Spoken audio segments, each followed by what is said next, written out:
Je m'appelle Marie-Brigitte Bissen, je suis la présidente de EMCC Luxembourg et je travaille en tant que coach depuis une dizaine d'années. Au préalable, j'étais responsable des ressources humaines et cela me permet de voir dans deux angles un petit peu notre métier. Et je suppose que vous regardez la vidéo parce que vous vous questionnez, est-ce que j'ai envie de me faire accréditer? Eh bien, j'ai envie de partager quelque chose avec vous. Une petite histoire qui a commencé en 2006, quand à l'issue de ma formation en coaching, j'ai décidé de contacter des personnes pour fonder l'association qui a par la suite fusionné avec EMCC en 2008. Notre premier objectif était de défendre, de développer et de protéger le métier de coach.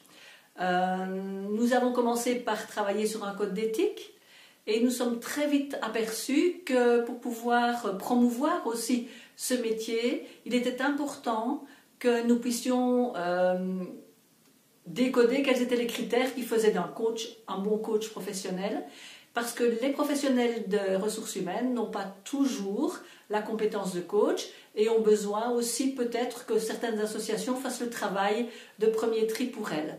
Donc moi j'ai moi-même suivi un parcours d'accréditation, bien que j'ai été formée, bien que je pratiquais déjà le coaching, et je peux vous assurer que ça a rempli deux grands objectifs.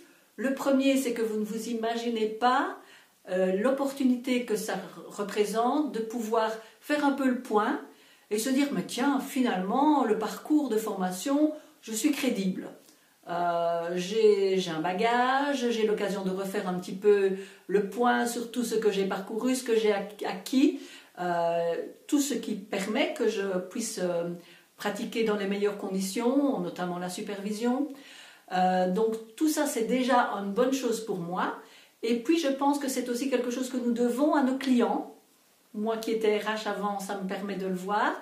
C'est de légitimiser et c'est de leur donner quelque part une rassurance que derrière la personne qu'ils vont choisir, il y a un label de qualité, il y a une association qui a travaillé, comme EMCC l'a fait d'ailleurs de façon très sérieuse, sur des critères qui font qu'un coach est un coach professionnel.